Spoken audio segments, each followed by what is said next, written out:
Hey, and welcome to another episode of the Get More Students podcast. I'm your co-host, Alex Asher, CEO of LearnCube. And I'm Herbert Gozer, founder of herbertgozer.com. And the reason we're coming at you today is we're here to talk about blogging. Why? Because it's one of the cheapest and probably the most profitable ways of getting more students to your website and therefore to your business. It's something that has been on everyone's lips since the internet began. How to get this thing to work for you, how to get more visitors. And contents and blogs are really there to do that. They're there to help you attract more, but particularly higher quality visitors to your website.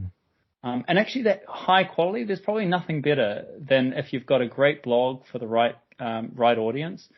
You really see a huge difference in terms of the conversion rate. So it's such a powerful tool. And it means that you're going to be able to grow your business. And certainly from LearnCube's perspective as well, running my organization, we've found blogging to be often some of the highest sources of our overall traffic coming on, even just simple things like, what is a virtual classroom or what is a whiteboard? They've been really fundamental to the growth of our business in language and tutoring. And Herbert, you've got your own story as well. So Sure. I mean, from a different side. So, my advertising agency runs paid ads for education businesses to drive qualified traffic to their website, much like blogging. However, obviously paid traffic is a paid way of doing that, whereas blogging is a more organic way, and it's really an excellent complement to paid traffic sources. So I'm really interested to discuss and hear about some strategies to improve organic traffic via blogging. That's right. And if you thought that you were just going to hear from Herbert and Alex, you'll be quietly disappointed, because in fact we have a really fantastic guest here with us today, David Doibelbeis, who is head of, actually, you might have even seen him through his LinkedIn and through his blogging as well, through ELT Buzz. But he has been blogging and creating great content for 20 odd years. He's an edupreneur, an author, and an ELT consultant. And we're really thankful for you to join us today, David. Thanks, David. Well, thank you both. And it's really a pleasure to share some thoughts about blogging. Something I've been really passionate about, doing it really from the heart, but then learning more about the inner workings and the guts of it. So really happy to share some tips. And really, I've considered my blog. I have 5 at the moment, but Wow. over the years, I've Goodness. had multiple other blogs, and I've considered my blog kind of my PhD. A record of my I feel own like learning. we're talking to the right person. Yes. With myself. David, well, we have some ideas on why to blog, and let's start with our audience, and then let's also then circle back to yourself and why you started, because it probably echoes with some of the points. But if you're listening in here, you're kind of wondering yourself, I run a tutoring business, or I run a language company, and I want to get more students, or I'm just at the starting, do I invest in blogging? It's quite a lot of work and writing content, and what do I write about? There's all these big kind of like, I don't want to do it if I don't have to. Yeah. So why do we blog, David? Have you got a couple of points for us? Yeah, for myself, and I think it's even essential for a business. You want to serve your customers, your audience. What do they want to know? How can I contribute to their knowledge base? Yeah. And really help them out, and help them grow both, not only using my product or my school, but also help them grow professionally. A lot of language schools really don't think of that, but it's high value if teachers know they can go there and get some tips, get some help, and really go to your blog as a source of authority, which is really a powerful thing. But I think the spirit has to be, how can I serve people? Love that. So and, if we were to, yeah, go ahead. Sorry, David. I was just thinking if we were to distill that, really, we've got a couple of points for you listening in, which is to serve your audience, to build traffic through SEO to your business, to build that trust and authority, and really to educate and empower your users. And actually, David, we're going to go through each one of these in a bit more detail as well. You've already given a perfect summary as well. And so let's dig into that first one, because that was the point that you kind of said at the very start, which made everything else make sense, which is you're there to serve the audience. So how does that match your own experience? Well, my own experience was just, I learned to blog and learned a lot of the tricks and tools of the trade, just from my own kind of passion to help others and to solve some of their problems and write about that and do it clearly and get some kind of reward. I've noticed that from watching your content as well, David. I think all of your content really comes from a place of wanting to provide value back to the audience. And when people read it, they feel it's made for them because you're serving them rather than serving maybe the algorithms that empower SEO, or your own personal gratification. And again, people can sense that in your article. If you're just trying to add in as many keywords as you can, it makes it less readable. And then likewise, if you're only trying to serve yourself through it, it has a backup. What are your thoughts on that one, Dave? No, bang on. I think we should not underappreciate the technical things and writing for SEO and designing a blog so it really can be a powerful means others can find you. Yeah. But I think the heart of it also has to be the authenticity and the sincerity in that content. Yeah. And another thing I would add to that is it can't seem casual. The reader has to feel that you put some work into it. You don't just sort of go there and there's a lot of criticisms of Medium, which is a big microblogging platform these days, and people just sit down and write for money, and the articles aren't comprehensive enough. Even if they're long, you get the feeling like the author hasn't really spent time researching and just making it into a real piece of art, the post. That might go into that second point as well, which is, so I think you've really articulated the importance of that serving the audience, because that comes through the product, which is the blog or the piece of content. But then that goes into that second reason why people blog, and actually if you're listening and this is maybe the thing you want to hear, which is it helps you get more traffic to your website, and the right kind of traffic if you've done it right. And that's done through SEO.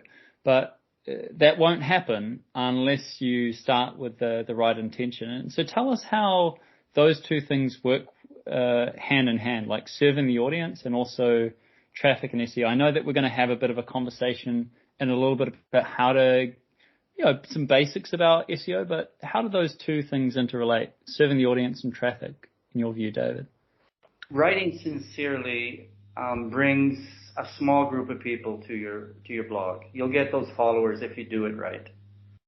And word of mouth will travel, and you'll get a readership of a small base. But then you have to take it to the next level and check off all the boxes to do your blog properly, to get other people finding you through the search engines.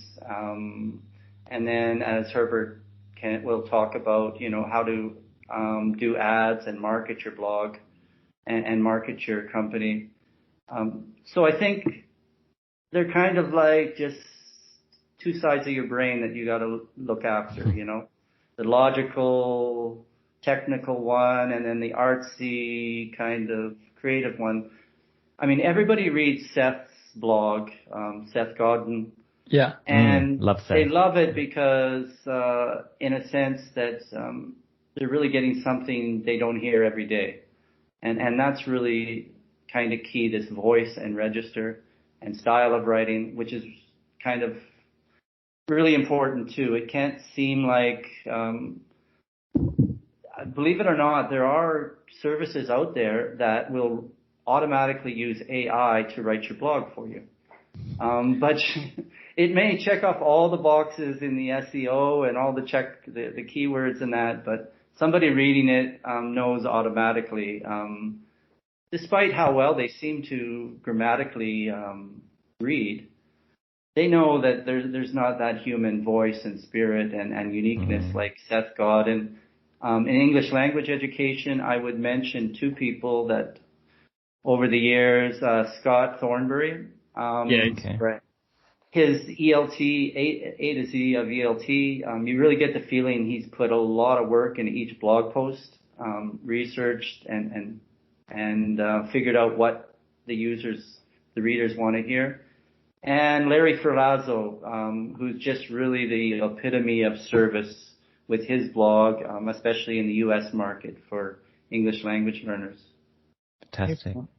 First of all, I love that metaphor. I want to bring it up again, that thinking of right and left brains. I think that's a great way to think of blogging. And then going on to that sort of thing that you mentioned, it seems, and to be fair, it's all over Google. This is not my idea, but, writing for humans, not for machines, is a crucial part of making sure that actually it works for the machines and the humans. It doesn't work the other way. There's the third point that you brought up earlier, though, which was on this idea of sort of trust and authority. So tell us about how does a blog serve that kind of goal? Yeah, both personally and professionally, a blog is a powerful way to let people know that you're let's just put it in quotes, expert. That you know something and they want to learn from you and know what that something is. And so a blog will build the user's trust, and they'll come to you for solutions, and it will build your profile as a company and your reputation, if it's done well. That, hey, go there, they have some answers for me.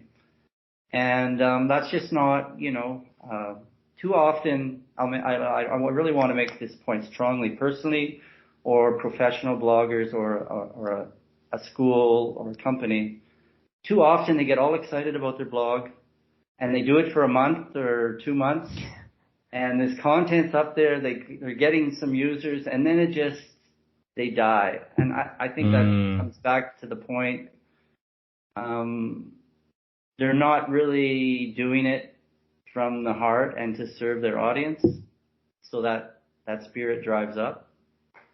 And over time, you will build that authority, not just, your first month of blogging. It takes time. Sure. It's very similar to, starting a social media profile. It's, being consistent, and getting through those first tough, weeks or months, of only a few people seeing or reading your blog and no comments, a couple of likes, but, being consistent, and having, I guess, a schedule, so to say, perhaps. No, great point. If it works for you, have a schedule, use all those other tools that let you schedule. And there are tools, really built into most blogging platforms where you can, draft your post, share it, work on it together, edit it, schedule it for later down the road. Great. Herbert, I was also thinking on this point of trust and authority. Part of this is like kind of what you said, which is like if you build a blog as well, like you kind of see a history. And again, this was a point that you made previously, David, on this build, the sense that you're actually building this backstory that helps build some trust. But I'm almost sure that there's also real value in that, even when you're advertising. I think there's, for example, the quality score in Google Ads, Herbert. If you've got a high quality score, which is often to do with the content that's in and throughout your website, you pay less effectively for ads. So theoretically, there's also a spin-off benefit of if you've got a website, which typically also is a blog as well, that has a higher ranking, higher authority, you actually pay less for ads than, let's put it into context. You pay less than your competitors for the same ad. Absolutely. And your cost per acquisition is also much lower because you have to do less convincing, right? I always say that your website and kind of your organic online presence go hand in hand with the success of your paid ad campaigns. If you have a brand new website, no content on it, you're not on social media, and you just run ads to your website all the time, you can spend hundreds and thousands of dollars and probably maybe not get a sale because you haven't built enough trust and authority. And that's where I see a lot of language schools and tutoring companies. That's one side, one piece of the puzzle, so to say, that they might, not prioritize. Yeah. And David, what about you? Like, how have you seen this play out? No, I think Herbert's bang on about that. That it's really important that you have a plan and take your time to build that content. I would even recommend, and it's quite easy to do, contact the people that blog and you like, and you like their voice, and get them to do some blogging for you. It's well worth the time and investment, I would think. Nowadays, a blogger will do a piece of content relatively cheaply. I'd say for a medium kind of ranked blogger in their field, they would do something for $75 to $125 for a well keyworded piece. That will give you a lot of bang for your buck, and like Herbert says, get that organic traffic and authority rating. Very interesting. So we've talked about 3 of the 4 reasons to blog. So serving your audience, the traffic, the trust. But also it's about educating and empowering users as well. So certainly on the LearnCube front, we use it exactly that way. People, read out, to be quite frank, some of our biggest, best performing blogs, some of them are about like keywords, but some of them are just like, hey, we've got an update, and that's where we go to educate people on a particular feature set that we've released, or it might be like an overall update to convey, hey, this is what's new and this is how you use it. But tell me in your voice as well, David, how have you seen this play out for language education companies and tutoring companies? How can they use this to educate their maybe prospects or their customers? I think it's really an ideal way to allow your power users to dig into your functionality or your solutions that you can't get through an FAQ, which is usually just a couple sentences or a video. So I think that's really something that's important. I think a lot of that has kind of gone over to Facebook. Sure. In a way, the contact with your customers and their questions. We at English Central used to, just to echo your point, we would put up a press release. And I recommend that. It's really strong blog content, especially for SEO. But the press releases were usually some of the highest viewed and read content. Herbert, you've also, you have seen hundreds and hundreds of language education websites. Yes. All of which you've seen blogs and how that kind of correlates. What have you seen to be, how do they use it to because you want to educate potential prospects for let's say you're selling a language school, you want them to validate or value you and evaluate you and compare you in the way that you want to be compared, not that goes against you, but obviously to your strength. So surely blogs would really help your potential prospects to buy from you if you create content in the right way as well. Absolutely. And I think, good language schools use their blogs as a kind of a mini, I don't want to say sales page, but, for example, they talk about some strategies on how to increase your IELTS score. And they list 3 or 4 strategies, obviously very in depth, and they give you examples. But at the end of the day, of course, that language school offers an IELTS exam preparation course as well. So really, it's nurturing that lead and getting them engaged in your content and basically getting them sold on your method or your teachers or your location, whatever that might be, to maybe turn them into a lead. Makes sense. So hopefully if you've listened in, I think we should have convinced you by now, blogging could be a really great strategy for you. And now you're like, okay, all right, I can see something happening here. But how do we go about it? Now, again, caveats here. I don't think any of us are necessarily total authorities in this, although David definitely has the most experience, but we're going to really try and help you out with what we do know. So let's start with any ideas on your front, on your side, like high level points here, David, and we can really dig into those. Yeah, well, one is like where to blog. Yeah. The first thing comes to mind. You can go to WordPress.com. Sure. And host it, and they look after all the servers and details. I do not recommend that, and I'll tell you why. Many companies do go automatically to WordPress.com, and they pay the $69.95 a month or whatever for the business suite of tools. But you really want to control everything on your blog. So WordPress.org, which is different than .com, allows you to just have it on your server. It doesn't take a lot to maintain, and you have complete control. You can customize as you wish, which you can't on WordPress.com, although they do have some powerful tools. So I really recommend WordPress.org if you're going to go with WordPress. But there's some other things out there like Medium I recommend. It's great editing tools. It has a fantastic look and feel.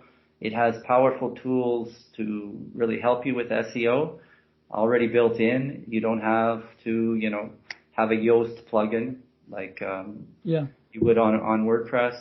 Yeah. But all said and done, I think just to keep control, have your own hosted WordPress.org blog, and push your blog posts also out to Medium, which is very valuable. And you can create the look and feel on Medium so people don't know it's cross-posting. It doesn't hurt your SEO because you can give it a canonical URL, which is, it just tells the crawlers that, hey, this is a double post, and the original is the important one.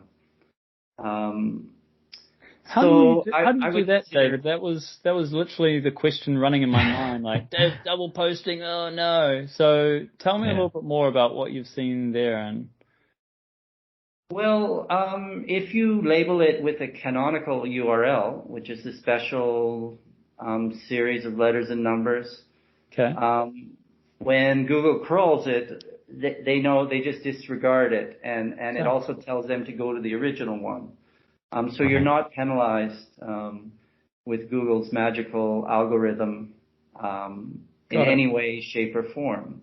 And users still will find you on the other service. Got it. Okay, well, that's really interesting.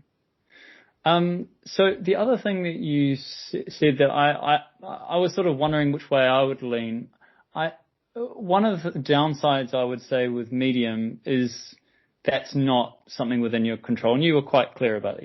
You prefer something that's under your control. But that would be the downside of Medium. It gives you access to a massive group of readers that could be totally your target market. But on the downside, it's not under your branded website and totally under your control. So it might look and feel better, but there might be some downsides. But I also have used Medium on occasion just to kind of mix it up, and it can kind of be a nice way of cross-pollinating back to your website as well, because you can also link to your main website. So if that one goes really well on Medium, you're also validating your own if it was learncube.com, it improves the ranking of that as well. Tell me a little bit about, length is one other thing that you mentioned as well, Dave. So we talked about where to blog. Let's talk about how to blog and how to blog well. I'll just touch briefly, and Herbert could probably add to this about the SEO. So it is a valuable consideration.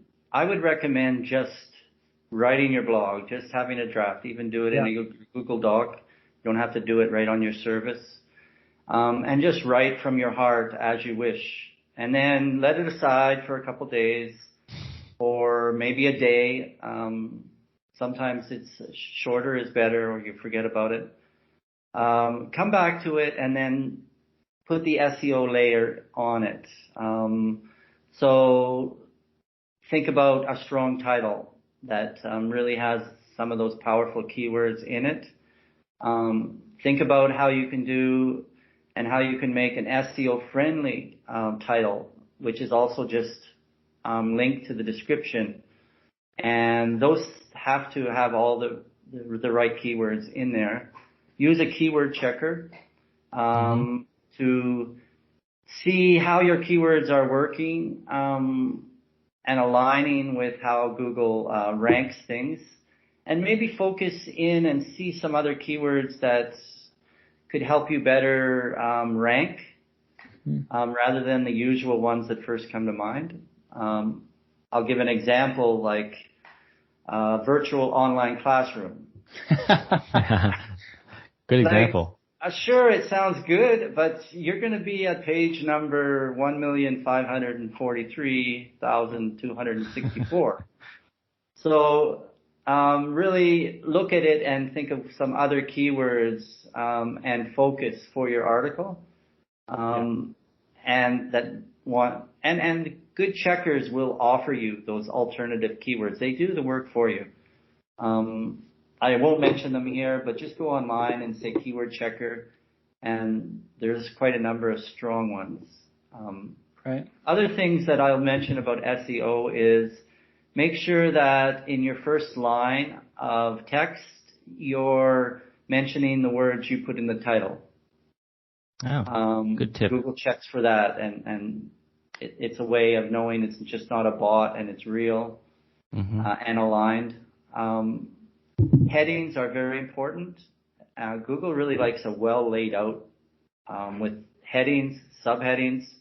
Make sure your headings are H1, definitely. I've heard that they actually look for that.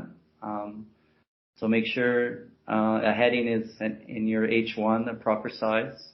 David, on that, with your H1, I was always under the impression that the title of the blog would be the H1. And so, I don't know, for some reason I was wondering if the other headers within the blog itself would therefore be H2. So can you, to be fair, anyone could Google this and probably find the best answers, but I wondered if you had if you kind of knew anything about that.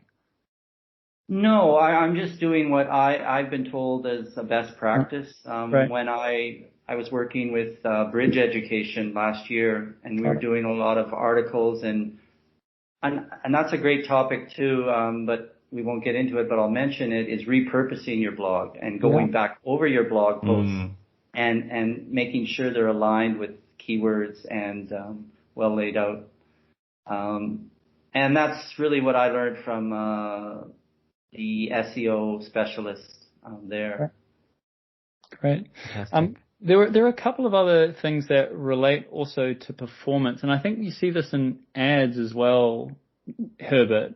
Because if something loads really slowly, Google doesn't like it, right? So even if you were advertising any kind of page, if it loads really slowly, it doesn't like it. Do you have any comments on that, Herbert?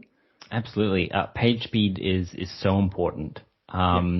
And something that people don't think about because, it sounds not very crucial. But the longer someone has to wait to see the content on your website, to load a blog post, the bounce rate will skyrocket. People will leave the page. your overall page, site speed is something not to overlook.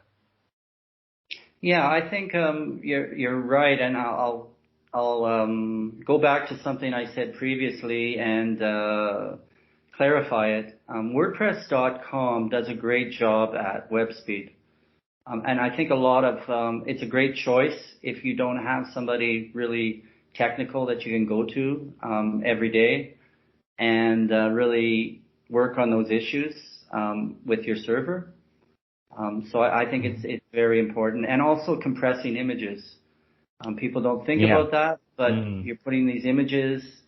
They're usually now that video has figured itself out a lot, images are really a barrier to page opening and speed.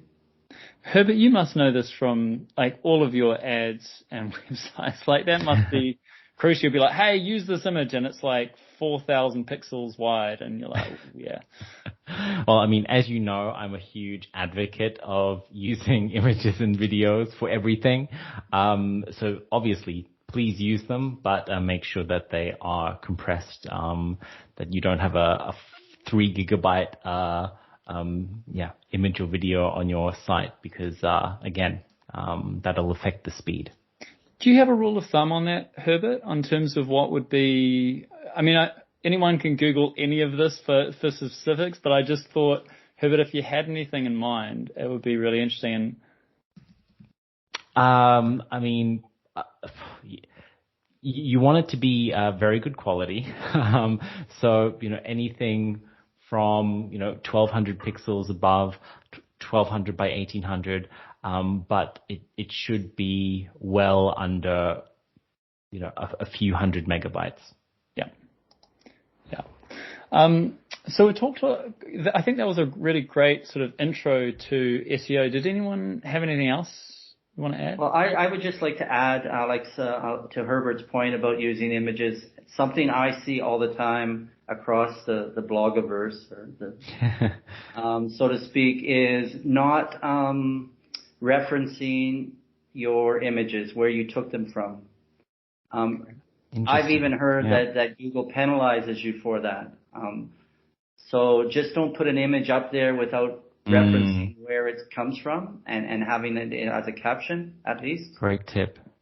Can you just tell me that again? So first of all, that would make total sense if I created a blog and then I just go to Google and I go Google Images. Oh yeah, I'll take that, and then just look for free images. So yeah, I could understand that. One thing I have seen even in YouTube is that Google's got like scrapers to look for like copyright infringements for like music and all sorts of things. So it's really, you've got to be very careful.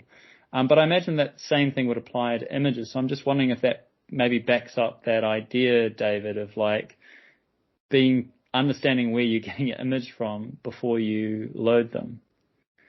Is that in terms of what you write, or is practice, that? Yeah. Alex. Okay. Yeah.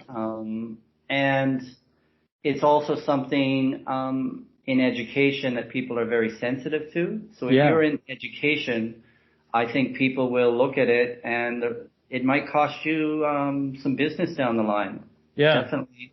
Yeah. I don't know about Google with their scraping and whatever, but I know Google is always looking at ways to value more authentic content. And if your image is clearly referenced and copyright approved in some way, it could help you. Well, this goes back to your never-ending point, which I love, by the way, Herbert, which is always about pushing authentic content. Yeah. And then you don't need to yours. copyright. Yeah, if it's yours, it's yours. Otherwise, I would recommend, if it's, for example, some blog content, you just don't have an image that references. I understand that. Blog. And so even in learncube.com, you're going to find lots of stock images, because the blogs that we're talking about aren't about somebody in a classroom. There might be something else.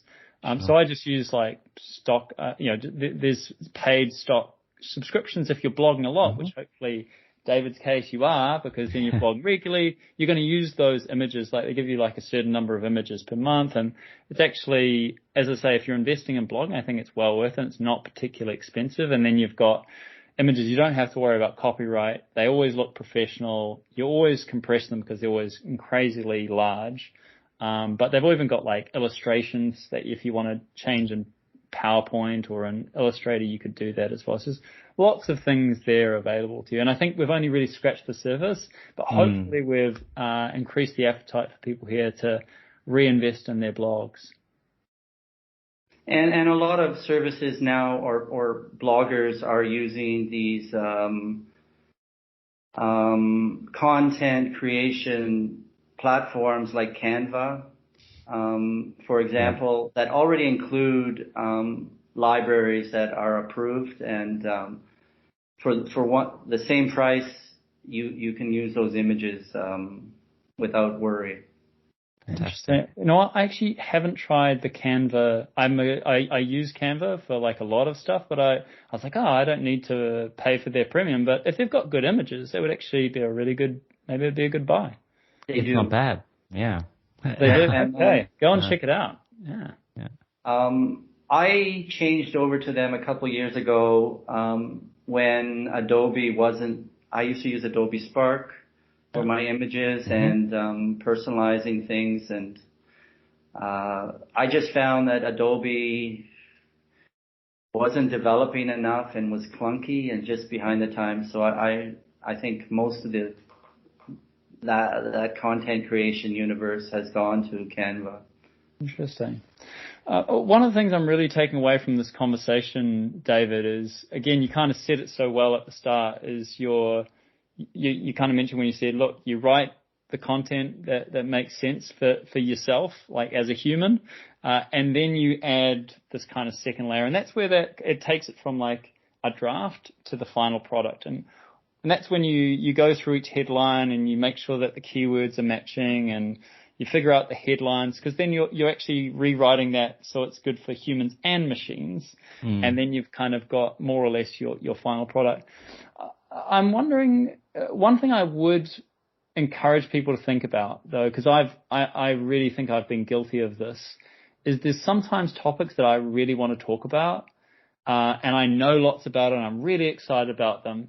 But quite frankly, no one's searching for it, and so no one's looking for it. And I think there is a danger to associate writing because you like it to writing because people are looking for answers and you're there to find those answers. So one thing I'm looking at doing, even my own blog, is probably starting with, hey, these are the keywords that people are interested in. At least I know what they're looking for. And then think about what my audience would care about using those keywords. So you can still do all of the same authentic writing, but instead of finding an audience for the blog that you've created, you find the audience first and then go, hey, and my audience would have these pain points and I'm going to write about these things. So you probably need to really brainstorm those topics, because if you choose the wrong keywords, quite frankly, you might have great content that only your most loyal bloggers will ever read. And that would be a bit of a shame. I think that's a great way of reverse engineering kind of what to blog about, which I think many people struggle with, topics and points to discuss. So great ways to find out what are your ideal customers' pain points, what are they asking questions in forums and comments in your contact forms, and then build a blog around those. Great points. Yeah, I'll echo that too. And I found it more common these days on social media for companies and bloggers to ask their audience what do they want them to write about, instead of them being, as Alex described, the be all and end all and the source of the divine water. And so on LinkedIn, almost a couple times a week I see that, and they'll be asking, I'm planning out some blog posts. What do you want me to discuss and write about? That's a great way of, I think, maybe finishing up our last segment, which is maybe like how to promote posts. But for me, that's like a reverse engineering as well of, you mentioned reverse engineering what to write. but it's actually also solving another problem. It's solving, hey, what am I going to post once a week? It could be asking the question, what am I going to, what do you want me to post, 4 weeks time from now? So I think that's one way of thinking about it. But how can we promote these blog posts? Let's start with you, Herbert, just in terms of, is there anything useful even from an advertising perspective when it comes to blog posts? I'm unsure, but I'm just curious. So, I mean, we have tested in the past, kind of promoting, putting a little bit of budget behind certain blog posts, but they usually have more of a slight pitch in them. Yeah. So leading up to, book a free trial or a consultation to find out more about this topic that we were discussing, like IELTS exam preparation. And they can absolutely work. I guess that's a very specific kind of strategy. Maybe if I'm glad I asked that question, because now I'm like, actually, it's not the point of blogging, right? The whole idea of blogging is you're creating this snowball, this flywheel, which is building its own momentum and building its own organic kind of weight to it. David, how do you recommend promoting posts and helping more people learn from a particular blog? Well, I must admit that I'm relatively not good and bad at that marketing side. Put all my energy into, the content itself and the research and the design and the look and all those other things we talked about. And then I just push it out to social media and other communities, cross-posting, like you said. But I think there's a lot of other unique ways you could get your readership. And maybe someone in the audience can comment down below and really see what they've had success in. I do know one thing, some of my best blog posts are twofold. One is lists, and I still am not enamored by lists, but when you write a list, I guess people do like that sequential organization. Yeah. And number two, if you offer a free, not a free giveaway, but a downloadable, I say a printable. So I'll write a blog post. Last week I wrote one about 12 ways to use video in teaching. And I provided a nice infographic with it that accompanied the text of the blog. And it drove a lot of traffic to that post because people like the attractive infographic. And then they went to the blog post to read more about each point in the infographic. Amazing. Well, I think this has been great. Hopefully our audience has more ideas as well on that. But there's a whole world of conversation there. We're going to tie this up today. Thank you so much for joining us today, David. Thanks, I David. really appreciated it. My pleasure. And everybody, happy success with your blogging. Absolutely. If you want to learn a little bit how David does it, this is actually only one of his blogs, but it's the one that I think you'll find him most on, which is eltbuzz.com. So check that out. He's also runs you might even be part of it, the ELT Professionals LinkedIn group, which is also a great way to kind of connect with David and see what he's up to. If you are, hopefully what we've covered today though is, why to blog, some real fundamental questions about how to go about it, and how to think about it, writing for humans, not machines first, but then also writing for those machines so that more people can find it from you. We've also discussed ideas of how to promote it and how to make the most of it. And finally, we'll sign off. But Herbert, it's been a blast, hasn't it? Yeah, it's always great to hear best practices and ideas and strategies from others in the space. So thanks for coming along to the podcast, David. That's super. And great to be here. Yeah, and that's hopefully what we say on the tin at the Get More Students podcast. It's all about providing ideas, inspiration, and motivation for language school owners and tutoring companies looking to grow their business with online marketing. So make sure you also subscribe to the Get More Students podcast. Also, Herbert and I do a Get More Students webinar once a month, so you can also check that out. You can find more about Herbert where, Herbert? herbertgozer.com. Oh, it's definitely so easy to remember. You can find more about LearnCube at learncube.com. But otherwise, hit that subscribe button and let's see you on the next podcast. Thanks all. See you next time. Bye. Bye.